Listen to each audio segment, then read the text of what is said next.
여호와께서 사무엘에게 이르시되 내가 이미 사울을 버려 이스라엘 왕이 되지 못하게 하였거늘 내가 그를 위하여 언제까지 슬퍼하겠느냐. 너는 뿔에 기름을 채워 가지고 가라. 내가 너를 베들레헴 사람 이새에게로 보내리니 이는 내가 그의 아들 중에선 한 왕을 보았느니라 하시는지라.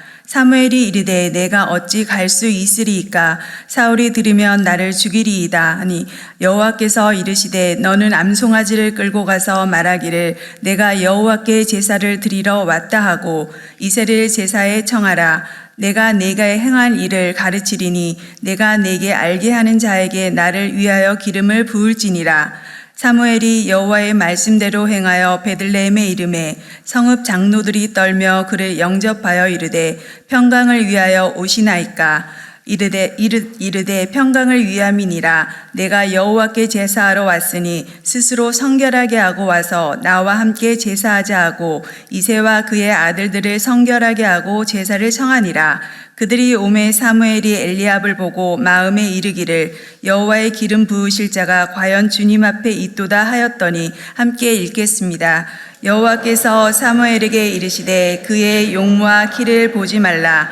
내가 이미 그를 버렸노라. 내가 보는 것은 사람과 같지 아니하니 사람은 외모를 보거니와 나 여호와는 중심을 보느니라 하시더라. 아멘.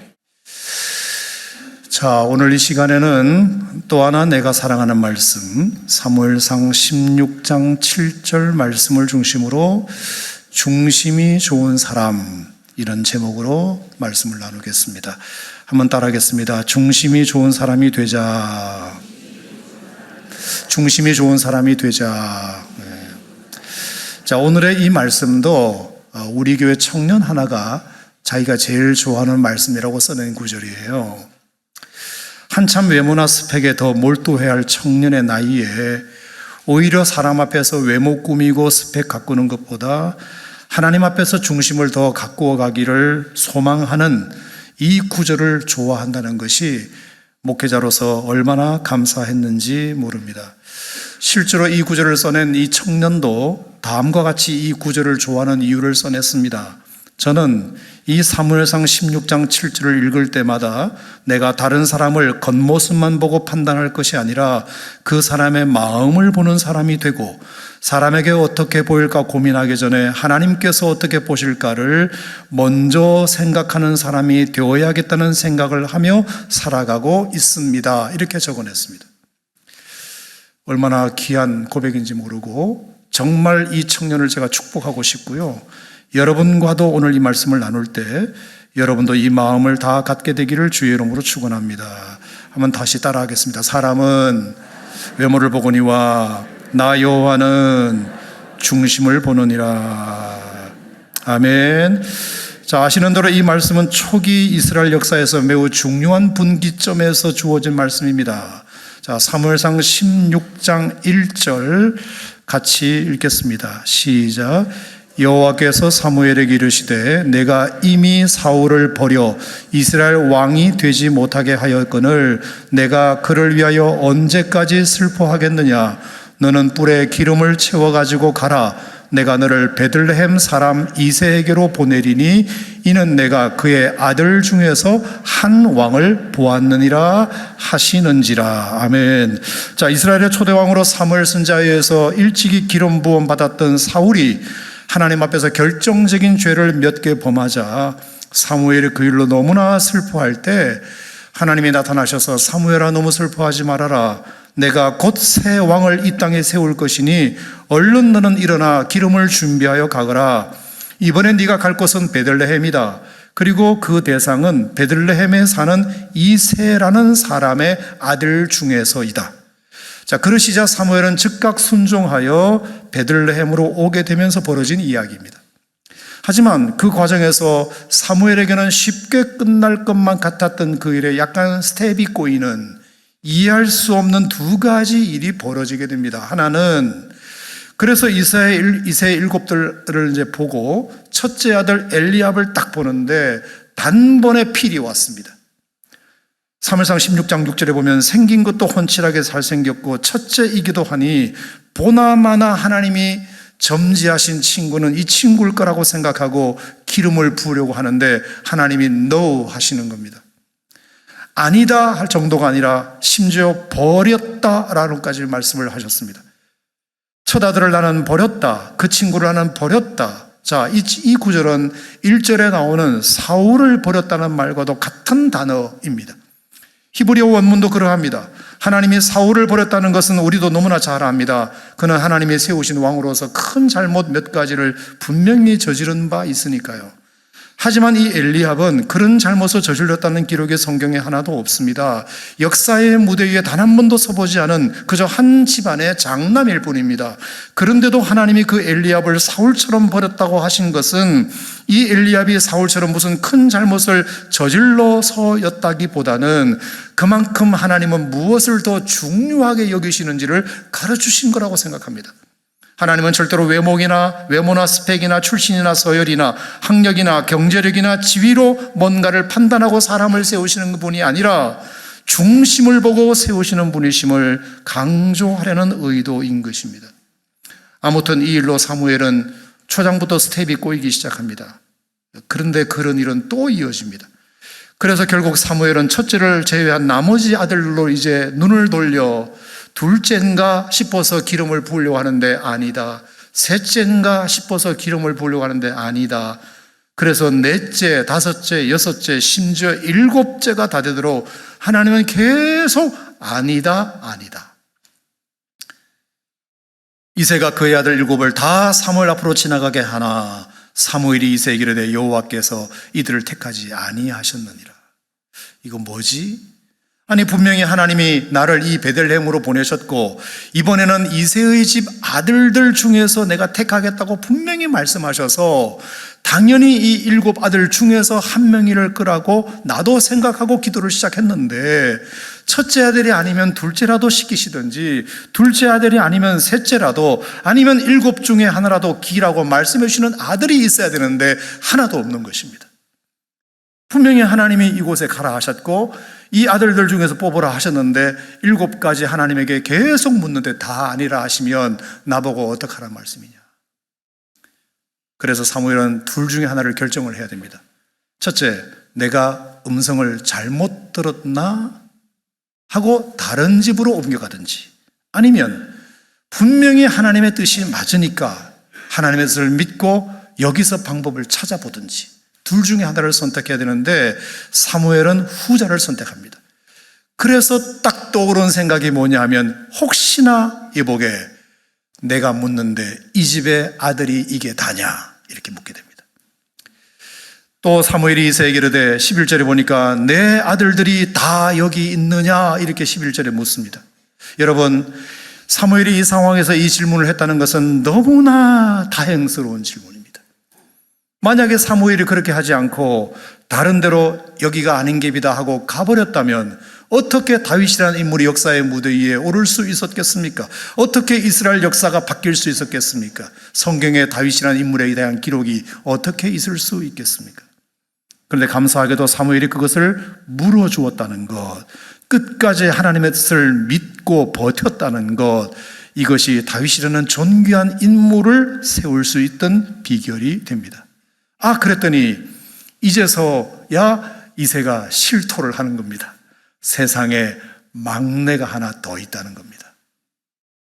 11절 말씀해 보니까 아직 막내가 남았는데 그는 들에서 양을 지키고 있습니다. 사무엘이 딱 그 얘기를 듣는데 딱 눈치를 채했습니다. 이 집안에 무슨 사연이 있구나. 아니 상식적으로 생각해 봐도 막내는 예나 지금이나 내리사랑의 대상 아닙니까? 더 귀하면 귀했지 천히 여기는 법이 없거늘 세상의 이 중요한 자리에 막내만 쏙 빼놨다? 다른 것도 아닌 한 나라의 왕을 자기 집안에서 뽑겠다는데 막말로 어느 아들이 걸릴지 모르니 없는 아들 빌려서라도 다 갖다 세워두어야 할 판 아닌가? 그런데 왜 멀쩡하게 있는 아들을 막내라는 이유만으로 빼놨지? 특별히 여러분 이 막내라는 히브리어 표현은 말입니다. 하카톤이라는 단어인데 순서상 마지막이라는 의미가 아니고요. 등급상 최하위라는 뜻입니다. 저희 집에 막내가 하나 있긴 합니다만 이것은 7번째 다음 8번째가 아니라 등급상 가장 모자란 막내가 하나 있긴 합니다. 그 얘기를 듣는데 사무엘로서는 더 이 집안의 내력이 궁금해지는 겁니다. 그래서 알고 보니까 세상에 다윗에게 이런 가슴 아픈 출생의 비밀이 있을 줄이야. 여러분, 성경 몇 구절을 제가 보여드리겠습니다. 먼저 시편 35편 14절 말씀을 띄워주시면, 자, 내가 나의 친구와 형제에게 행한 마치 그들에게 행하였으며 내가 몸을 굽히고 슬퍼하기를 어머니를 곡함같이 하였도다. 다윗의 고백 중에, 자, 다윗에게 어떤 큰 슬픈 일이 일어났는데, 띄워놓으세요. 슬픈 일이 일어났는데 그 슬픔이 얼마나 심했는지 어머니가 돌아가셨을 때 울었던 그 슬픔과 비견된다, 그 뜻입니다.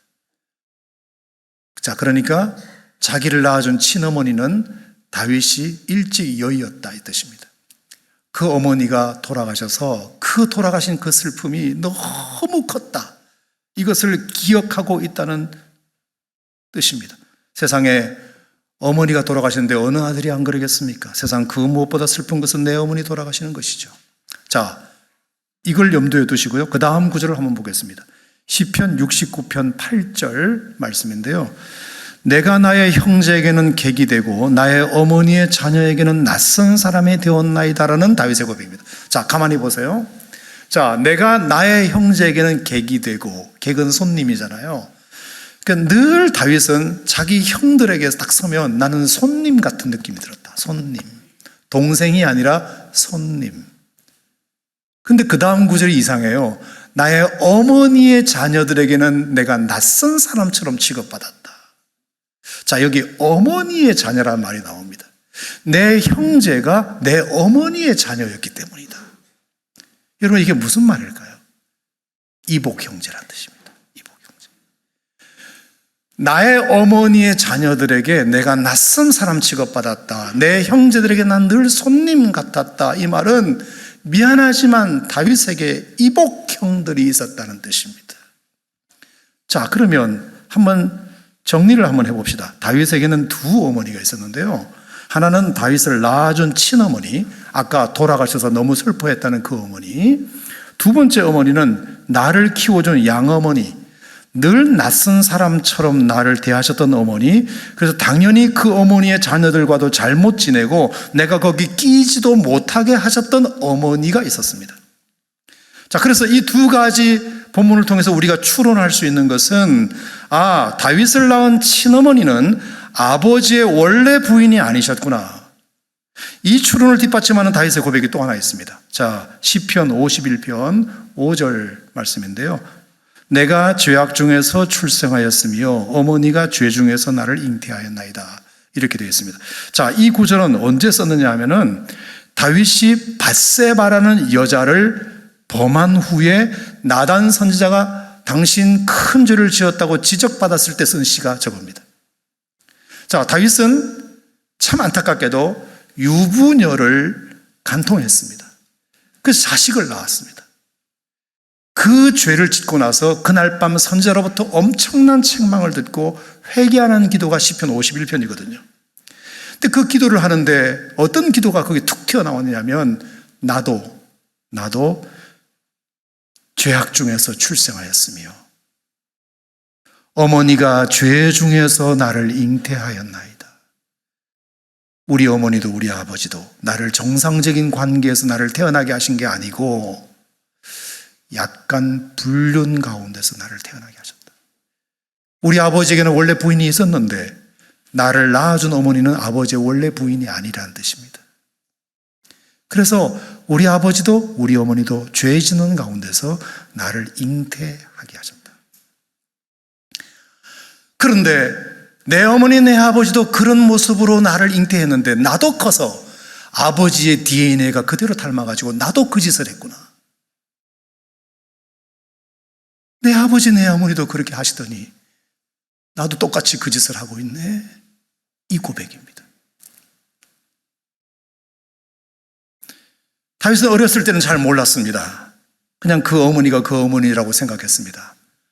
어머니가 갑작스러운 사망을 하게 되고 다윗에게 하늘이 무너지고 땅이 꺼지는 듯한 큰 슬픔이 다가오자 아버지는 어쩔 수 없이 다윗의 친어머니 장례를 치르고는 실수로 낳은 그 다윗을 자기 집으로 데리고 입적할 수밖에 없었습니다.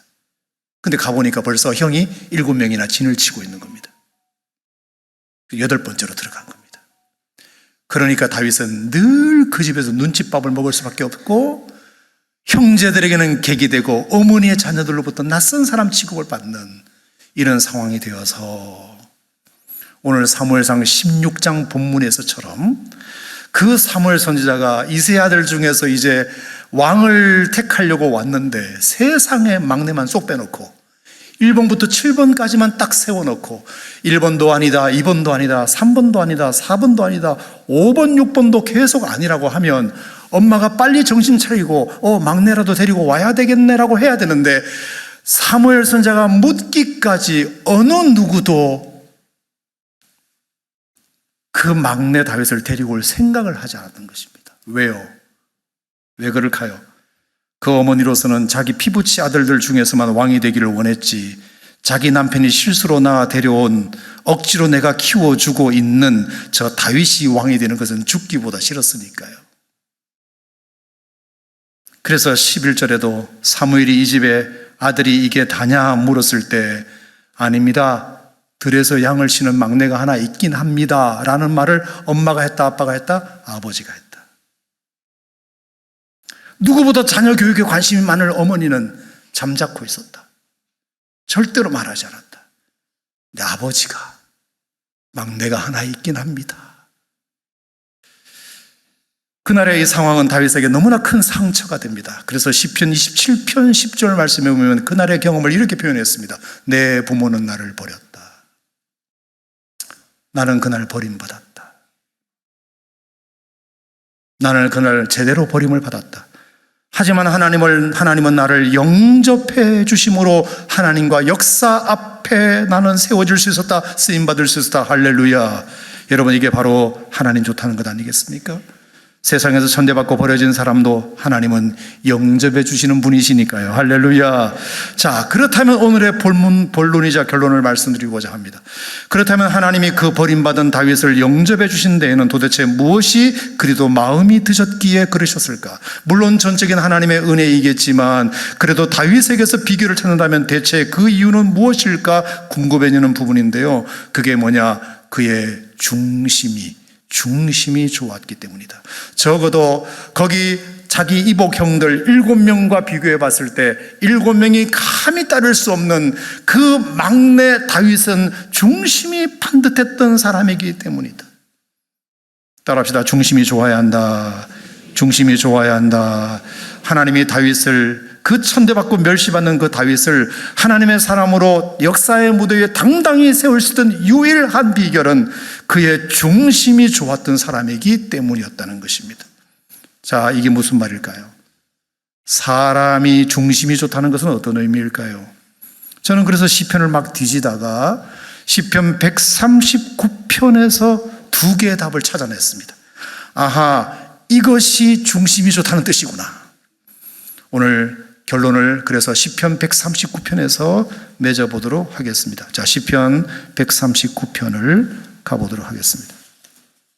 첫 번째, 중심이 좋다는 말은 어떤 말이냐? 자, 13절 말씀을 보겠습니다. 시편 139편 13절. 자, 다시 한번 정리해 드립니다. 다윗은 두 어머니가 계셨는데 친어머니는 일찍 돌아가셨고 양어머니 집에 들어가서 이미 낳아놓은 7 이복 형들 밑에서 괄시당하면서 살고 있었습니다. 그래서 들에서 양이나 쳤습니다. 사무엘 선지자님이 도착했을 때도 그는 거기 없었습니다. 서러움과 멸시와 천대를 받은 아이였습니다. 그러니 크면 클수록, 어릴 때는 잘 몰랐는데 크면 클수록 자기를 얼마나 원망했겠습니까? 하나님을 얼마나 원망했겠습니까? 아버지 어머니를 얼마나 원망했겠습니까? 왜 우리 아버지 어머니는 불륜 관계를 저질러서 나를 낳았나? 그래서 나로 하여금 왜 이렇게 힘든 인생을 살게 하시나? 아버지는 또 왜 나를 당신 집으로 데리고 와서 그 7 아들, 7 형들 밑에서 이렇게 괄세 받으며 살게 하시나. 자기 인생에 대하여 얼마나 원망이 많았겠고 부모에 대한 원망이 얼마나 많았겠습니까? 그런데 139편 13절 같이 읽겠습니다. 시작. 주께서 내 내장을 지으시며 나의 모태에서 나를 만드셨나이다. 아멘. 자, 누가 만드셨다? 내 부모가 실수로 나를 낳았다? 아니면 하나님이 나를 만드셨다? 하나님이 나를 만드셨다. 어떻게 이런 고백을 할 수 있을까요? 어떻게?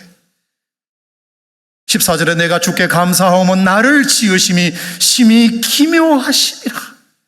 주께서 하시는 일이 기이함을 내 영혼이 잘 아나이다. 하나님이 나를 만드셨다. 그 만드신 사실은 너무나 기묘하다. 인간의 실수로 내가 태어난 것이 아니다. 나는 이 땅에 존재하지 말았어야 할 존재가 아니다. 하나님이 나를 뜻이 있어 이 땅에 태어나게 하셨다. 할렐루야.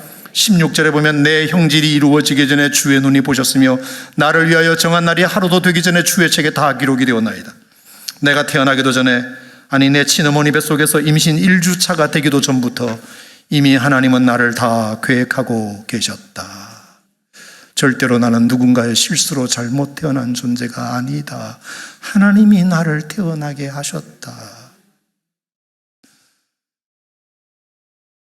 어떤 상황 속에서도 하나님의 선하신 뜻과 계획이 있다는 사실을 믿는 사람이 중심이 좋은 사람입니다. 하나님의 선하신 계획 속에 있다는 고백을 가진 사람이 중심이 좋은 사람이에요. 자, 여러분 이지선 씨 너무 잘 아실 텐데 아리따고 고왔던 대학 4학년 여대생이 음주운전 차량에 의해 다치고 차량이 불이 나가지고 신체 절반이 넘게 3도 화상을 입고 지금까지 30번 이상 수술을 받으면서도 그녀의 일관된 고백이 뭔지 아십니까? 어느 방송에 출연해서 그렇게 말했죠. 나는 그날 사고를 당한 것이 아니라 사고를 만났다. 사고를 당한 것이 아니라 하나님이 그 사고를 만나게 해주셨다. 그래서 오늘날 내가 이렇게 예수 믿는 사람이 된 거다. 오늘날 나 이렇게 많은 사람들에게 선한 영향을 미치며 살 수 있는 사람이 된 거다. 이거 하나님이 하신 거다. 그 사람 음주운전 차량 그 사람이 한 게 아니라 하나님이 그 사람을 통해서 나에게 일하셨다. 여러분 이게 중심이 좋은 사람이 할 수 있는 고백입니다. 따라합시다. 하나님이 하셨습니다. 하나님이 하셨습니다. 우리도 중심이 좋은 크리스찬이 되려면 내 입에 늘 붙어 있어야 할 고백이 뭐냐? 하나님이 하셨습니다. 하나님이 하신 겁니다. 당신들이 나를 이곳에 팔았다고 해서 근심하지 마소서, 한탄하지 마소서. 요셉의 고백이 뭡니까? 하나님이 이 생명을 구원하시려고 나를 당신들보다 앞서 보내셨나이다. 나는 팔려온 것이 아니라 not sold, 보냄받아 왔습니다. percent. 나는 팔려온 것이 아니라 하나님이 나를 주도적으로 나를 보내셨습니다. 우리 예수 믿는 사람들에게 이런 고백을 갖는 것이 얼마나 중요한지 아십니까? 이렇게 될 때 우리에게 주어진 삶의 현실에서 최선을 다하게 됩니다. 최선을 다하게 됩니다. 왜? 내 마음에 안 들어도, 내 뜻이 아니었어도, 비자발적으로 내가 여기 와 있어도 하나님의 선하신 뜻과 계획이 있을 거라고, 하나님이 하신 거라고 믿으니까 여기에서 그럼 내가 뭘 해야 할 수 있을까? 내가 여기서 뭘 할 수 있을까를 고민하게 됩니다. 찾게 됩니다.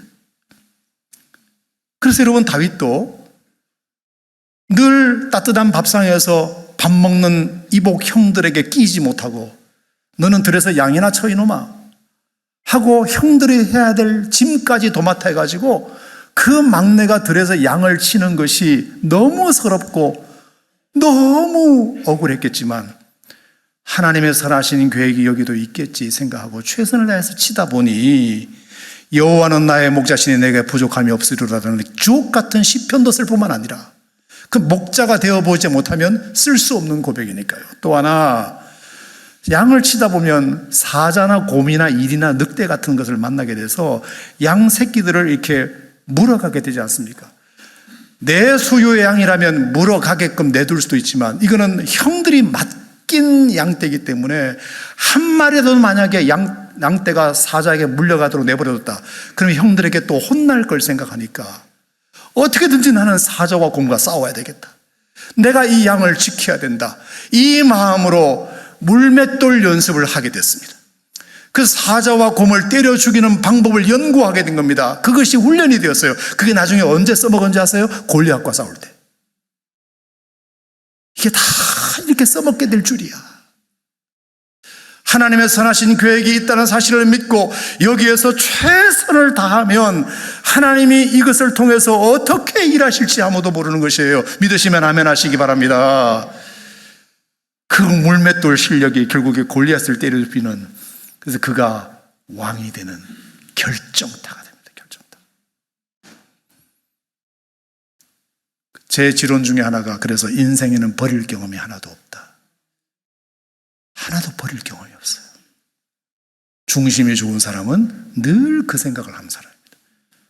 중심이 좋다는 말은 이 모든 상황에도 불구하고 이것이 누군가의 실수와 잘못으로 된 게 아니고 하나님의 선하신 뜻과 계획이 있어서 된 거니까 여기서 내가 할 수 있는 일을 찾자. 할렐루야.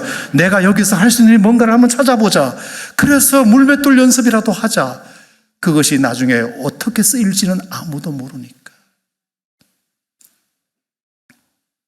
꼭 명심하시기 바랍니다. 나의 모든 상황에는 하나님의 선하신 뜻과 계획이 있다. 동의하시면 아멘.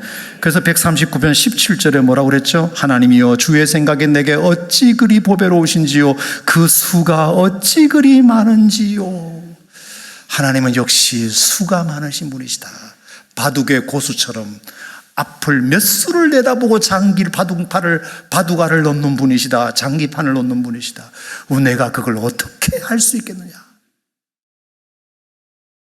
하나님의 선하신 뜻이 있다. 고수 중에 고수이신 하나님께서 여러분의 돌판을 여기다 둔 이유가 있는 줄로 믿으시기 바랍니다. 여기에 둔 이유가 있습니다. 분명히 있어요. 바둑판은 몰라요. 바둑알은 몰라요. 하지만 고수는 그것을 알고 있어요. 계획하고 있어요. 그 다음은 수를 다 내다보고 있으니까요. 중심이 좋은 사람은 하나님의 선하신 뜻과 계획을 어떻게든지 믿는 사람이다. 동의하시면 아멘. 두 번째, 중심이 좋다는 말의 의미는 시편 139편의 마지막 구절에서 저는 찾았습니다. 자, 20절, 24절 보겠습니다. 시편 139편 24절 시작. 내게 무슨 악한 행위가 있나 보시고 나를 영원한 길로 인도하소서. 내게 무슨 악한 행위가 있나 보시고. 이 말은 늘 자신을 살피는 사람이 중심이 좋은 사람이다. 따라합시다. 중심이 좋은 사람은 자기를 살피는 사람이다. 중심이 나쁜 사람은 도무지 자기를 살피지 않는 사람입니다. 중심이 나쁜 사람이에요. 사실은 이것이 어쩌면 하나님이 사울을 패하고 다윗을 간택하신 결정적인 이유일 수도 있습니다. 사울의 영향력은 오래가지 못하고 다윗의 영향력은 오래간 이유일 수 있습니다. 여러분 잘 아시지 않습니까? 사울도 잘못한 게 있고 다윗도 잘못한 게 있고 어쩌면 오히려 다윗이 더 잘못한 것이 많습니다. 그런데 왜 하나님은 사울을 패하고 다윗을 영원히 이런 빛날 하나님 마음에 합한 사람으로 세우셨을까요? 딱 이유는 하나. 다윗은 자기를 살필 줄 아는 사람이었다.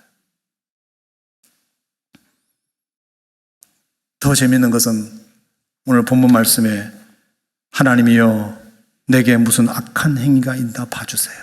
하나님, 나한테 뭔 잘못이 있는가 한번 봐주실래요? 하나님, 제가 뭐 잘못한 게 있는가 한 번만 봐주실래요? 여러분, 이게 보통 어려운 고백이 아닙니다. 여러분, 누구 지인에게 찾아가가지고 이보게 친구, 나 요즘 뭘 잘못하고 있는지 말 좀 해줄래? 내가 지금 뭘 잘못하는 건지 한번 얘기 좀 해줘. 나 듣고 싶어. 여러분, 이거 쉬워요? 어려워요? 어려워요. 오히려 다른 사람이 잘못을 먼저 지적해도 사람 잘못 봤네 이러고 할 수 있잖아요. 어디다 대고 나한테 그런 얘기하냐 이렇게 말할 수 있잖아요. 그런데 다른 사람이 잘못을 지적하기 전에 내가 먼저 선수 쳐가지고 이보게 내가 요즘 잘 살고 있는지 한번 봐줄래? 나한테 무슨 악한 행위가 있는지 없는지 한번 말 좀 해줄래?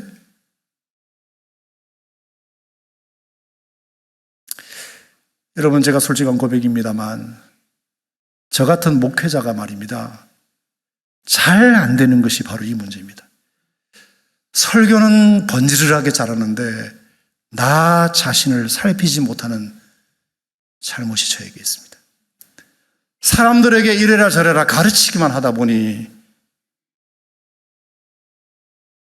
내가 뭘 잘못하고 있는지를 모르는 수가 있습니다. 얼마나 여러분도 저한테 해주고 싶은 말씀이 많으셨겠습니까, 그동안. 목사님한테 이 얘기는 좀 해줘야 되겠는데, 내가 가르침을 받는 사람이니 말해주기도 뭐하고, 본인이 좀 깨달았으면 좋겠는데 못 깨닫는 것 같고 얼마나 답답하셨겠습니까? 용서를 구합니다. 저도 말은 이렇게 하고 있지만 저를 잘 살피지 못하는 사람 같습니다. 저는 단 한 번도 어느 집사님에게 찾아가서 집사님, 나 요즘 뭘 잘못하고 있는지 한번 얘기 좀 해주시겠어요? 이런 얘기 한 번도 해본 적이 없습니다. 왜? 들킬까 봐, 지적당할까 봐, 두렵고 떨려서. 장로님, 권사님,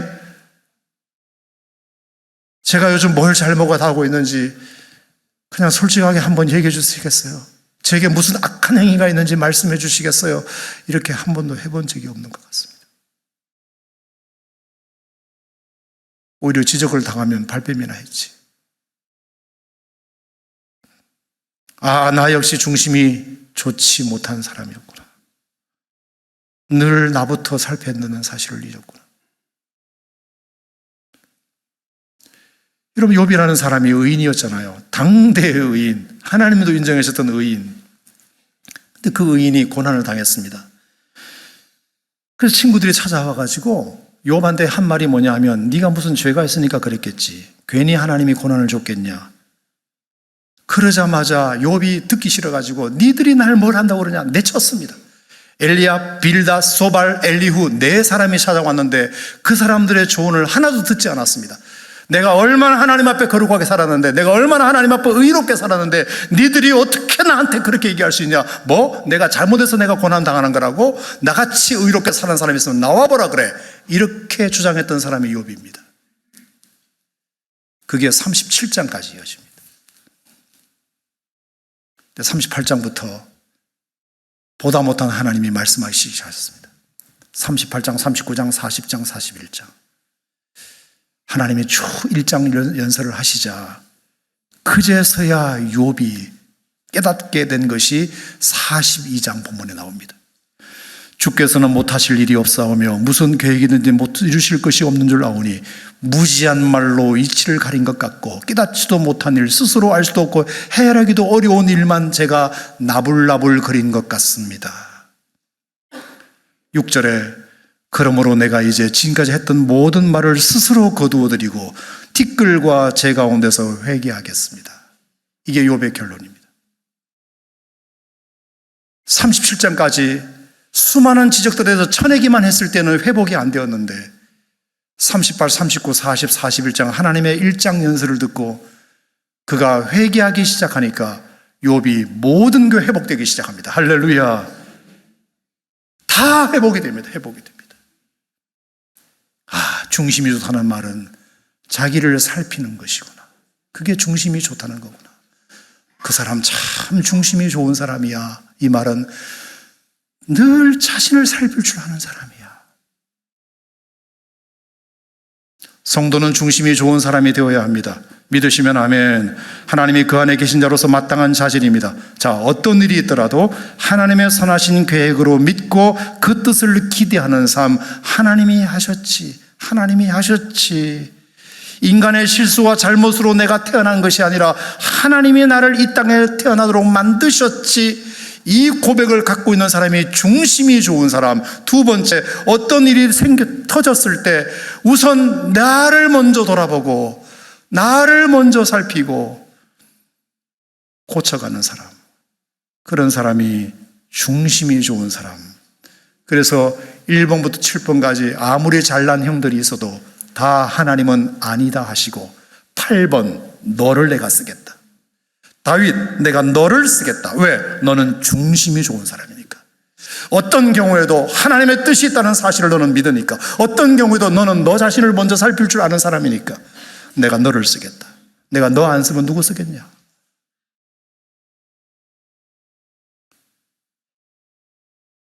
우리 오산 침례교 성도 여러분 모두가 중심이 좋은 사람이 되기를 축복합니다. 중심이 좋은 사람. 어떤 경우에도 하나님의 선하신 뜻이 있을 거야. 여기서 우리가 할 일을 한번 찾아보자. 두 번째, 어떤 일이 생겼을 때 나 자신을 먼저 살피고, 나 요즘 뭐 잘못하고 있는지 한 번만 얘기 좀 해줄래요? 이렇게 용기 있게 나서는 사람, 그런 사람을 하나님이 이 시에도 쓰신다. 동의하시면 아멘 하시기 바랍니다.